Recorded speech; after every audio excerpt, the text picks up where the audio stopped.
रखेगा और साथ साथ क्या देगा, लचीलापन देगा। चलिए, चौथा बिंदु, पांचवा बिंदु और छठा बिंदु। छठा बिंदु तो ठीक है, सीधी सी बात है, एग्जाम्पल है कौन, युगलीना।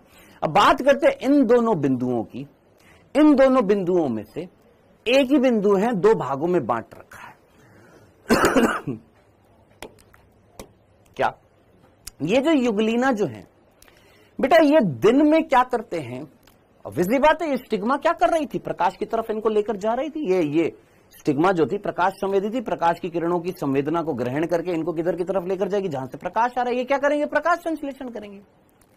और ये जब प्रकाश संश्लेषण करते तो इनके अंदर प्रकाश संश्लेषण कहां पर होएगा, दिमाग लगा, क्या ये प्रोकैरियोट है कि यूकैरियोट है, यूकैरियोट है, प्रोटिस्टा जगत पढ़ रहा है ना, तो यूकैरियोट है। और यूकैरियोट्स के अंदर प्रकाश संश्लेषण कहां पर होता है, कौन से लवक में होता है, हरित लवक में होता है।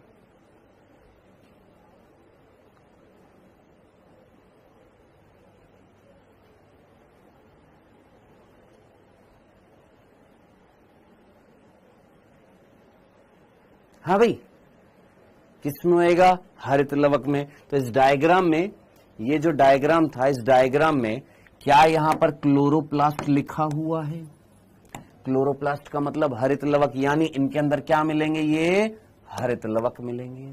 और इन हरित लवकों के अंदर जो वर्णक मिलेंगे वो वर्णक डिट्टो सेम टू सेम किसके जैसे है, प्लांट्स के जैसे। किसके जैसे हैं, ग्रीन प्लांट्स के जैसे हैं या हायर प्लांट्स के जैसे हैं। कौन, क्लोरोफिल ए, कौन, क्लोरोफिल बी, कौन, जेंथोफिल, कौन, बीटा कैरोटीन। ये वो वर्णक मिलेंगे इसके अंदर, किसके अंदर, युगलीना के अंदर, जो प्लांट्स में मिलते हैं, हायर प्लांट्स में मिलते हैं, वो वर्णक यहां पर मिल रहे हैं। क्या करना है, प्रकाश संश्लेषण करना है। तो क्या ये पादपों का लक्षण दर्शा रहे हैं, हाँ सर, कब, दिन में। लेकिन वहीं अगर रात्रि की बात करें, दिन में प्लांट्स के जैसे प्रकाश संश्लेषण कर रहे हैं, प्लांट्स के समान इनमें क्या मिल रहे हैं, वर्णक मिल रहे हैं। लेकिन रात में जब प्रकाश नहीं मिल पाता है इनको, जब प्रकाश नहीं मिल पाता है, तो उस टाइम पर ये परभक्षी की तरह काम करते हैं। किसकी तरह काम करते हैं, परभक्षी। किसको खा जाते हैं, पादप प्लावक को।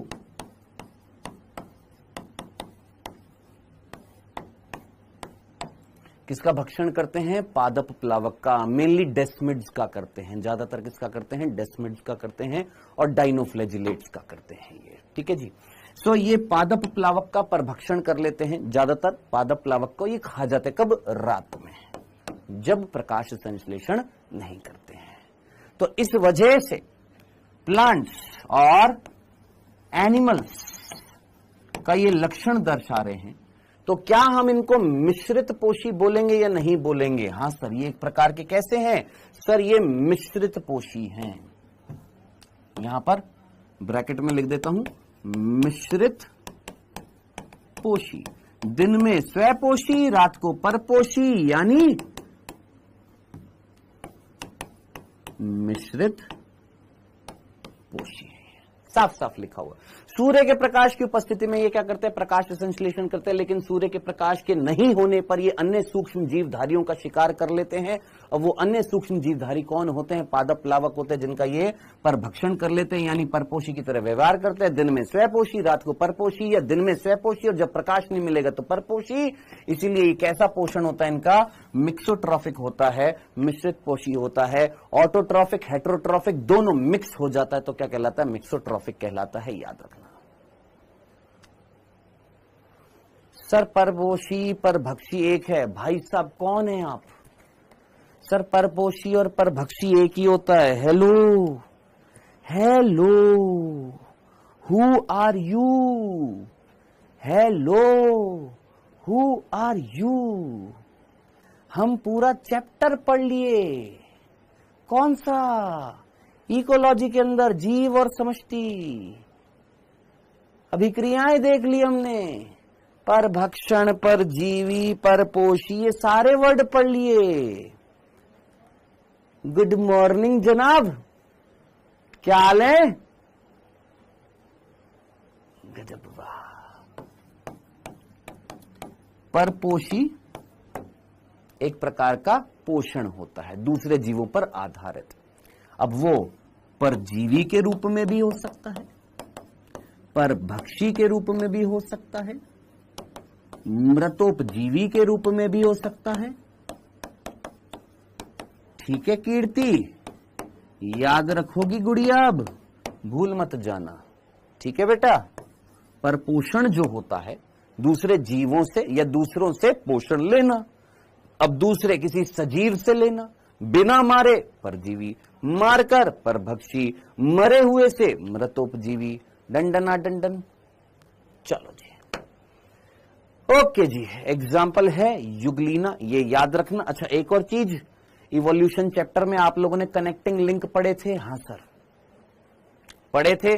चलिए आप मुझे बताइए, बैलेनोग्लोसस किसका कनेक्टिंग लिंक था? काइमेरा किसका कनेक्टिंग लिंक था? ढिंक चिका ढिंक चिका ढिंक चिका ढिंक चिका। हाँ जी, फटाफट शाहिद बाबू आंसर। काइमेरा किसकी कनेक्टिंग लिंक थी?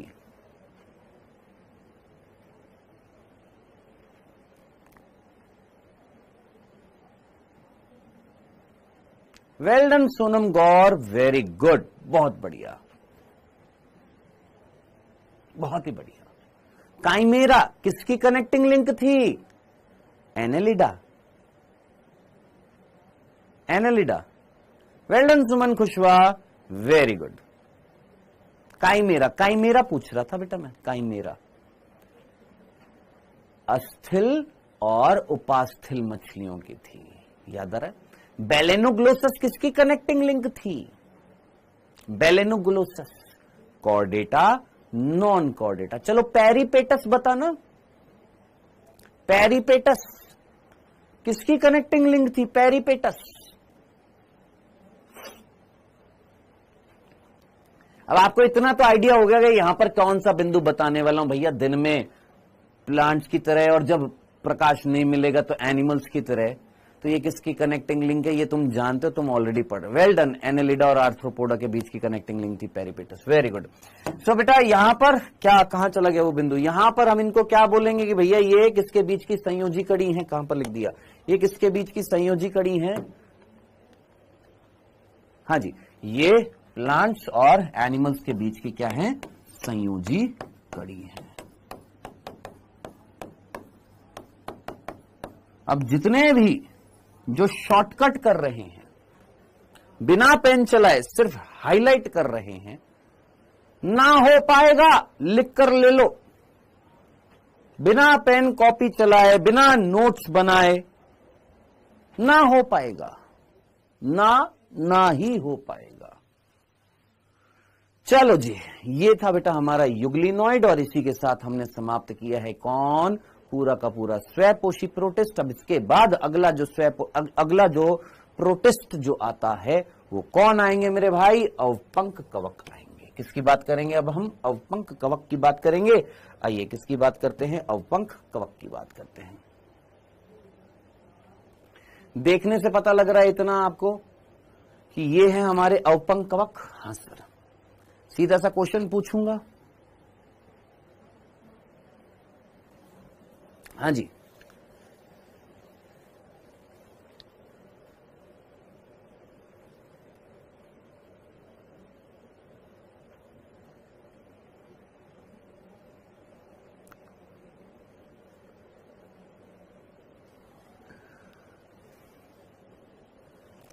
एक नाम है बिहारी बालक। कल तक तो छोड़ दिया था, सोचा था शायद सुधर जाएंगे, ये नहीं सुधरेगा। आओ तुमको दिखाते हैं बिहारी बालक।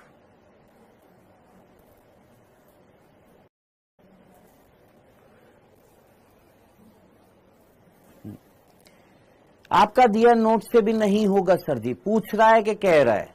अगर कह रहा है तो बहुत गलत कह रहा है, पूछ रहा है तो डेफिनेटली होगा। चलो एक्चुअली मैं थक गया हूं बहुत देर से पढ़ाते पढ़ाते, इसलिए थोड़ा सा लाइटली हो गया था। लाइट मतलब लाइटली पढ़ा रहे थे।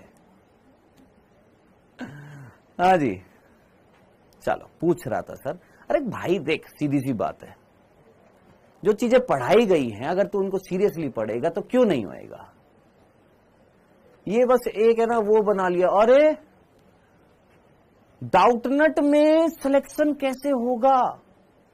चल अब तो नाम चेंज हो गया, डाउटनट डाउटनट नहीं रहेगा, अब तो एलन हो जाएगा। टी शर्ट पहनूंगा मैं एलन की, अब मैं एलन का टीचर हो जाऊंगा। अब बता, एलन से तो सिलेक्शन होता है, पढ़ाने वाला तो मैं ही मिलूंगा, फिर बदल गया मैं। सोच, दिमाग लगा।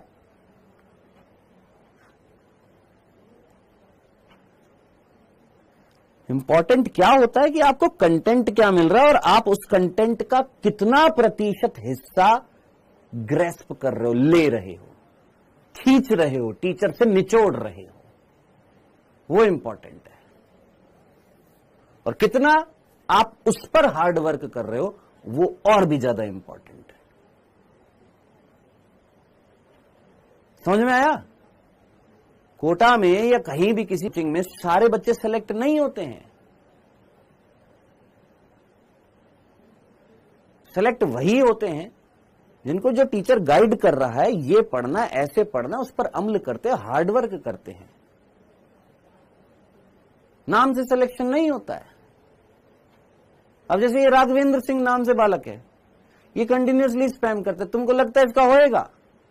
लिख के ले लो, नहीं होएगा।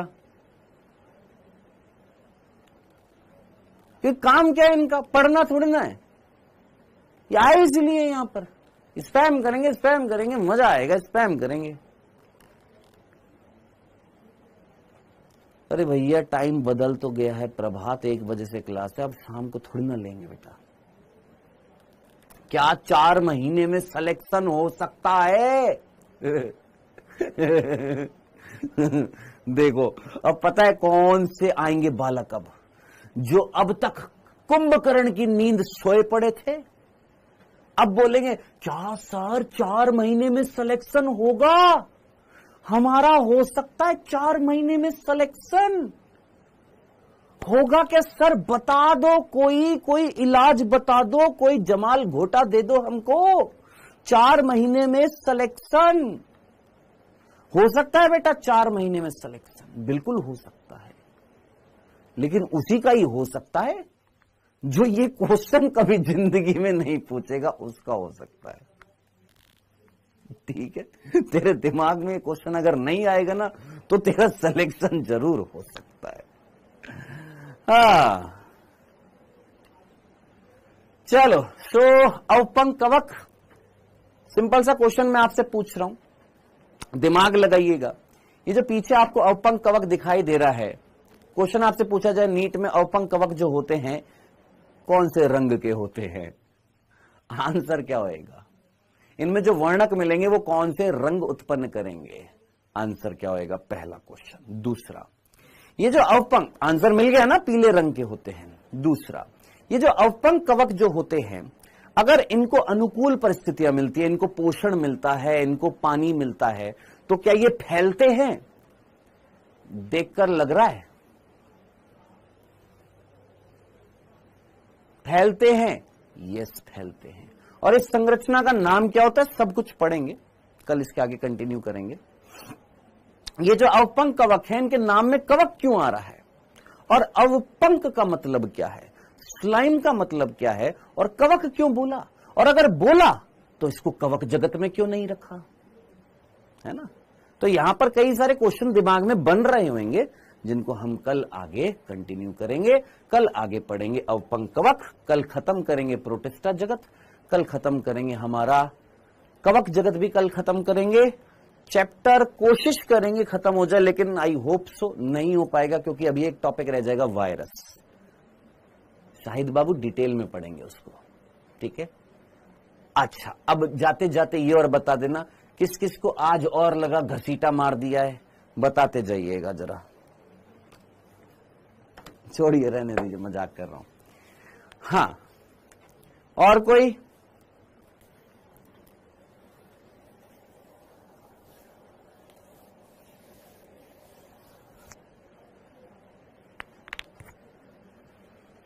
देखो बेटा, मेरे को अगर आप उटपटांग चीजें लिखेंगे तो इसमें नुकसान जो है आपका ही होएगा, है ना। मैं ऐसे कोई सख्त लौंडा तो हूं नहीं, सीधी सी बात है ना। वो जो वर्ड आप लोगों ने सुना होगा, सख्त लौंडा जो पिघल जाता है, यस मैं पिघल जाता हूं, इमोशनल हूं। और इमोशनल आदमी तब होता है जब, सीधी सी बात है, जब वो किसी चीज के लिए मेहनत कर रहा है, और मैं कर रहा हूं। अगर तुमको विश्वास नहीं हो रहा, ये तुम्हारी मर्जी है, इट्स अप टू यू। अपन कर रहे हैं, अपने को पता है, पिछले साल से ज्यादा ही कर रहे हैं, क्योंकि पता है मेरे को पिछले साल जितनी की थी उससे तो 3 गुना ज्यादा ही कर रहे हैं। हो भी सकता है किसी को ना फील हो, कोई प्रॉब्लम नहीं है, लेकिन जब मेरे को पता है कि मैं 3 गुना ज्यादा मेहनत कर रहा हूं पिछले साल से इस साल, और फिर अगर ऐसा कमेंट मिलेगा तो ऑब्वियस ही बात है, सख्त लौंडे नहीं है अपन, पिघल जाते हैं। और अपन अगर पिघल जाते हैं तो नुकसान आपका ही होता है। ठीक है दोस्त, तो ना पिघलाया करें, फालतू की चीजें लिखने से बेटर है कि चुपचाप यहां पर सुना करें और फोकस करा करें पढ़ाई पर। ठीक, ओके सर, आज तो बहुत स्लो पढ़ाया। बाय बेटा बाय, बाय, पिघला दोगे तुम हमको बिल्कुल ही।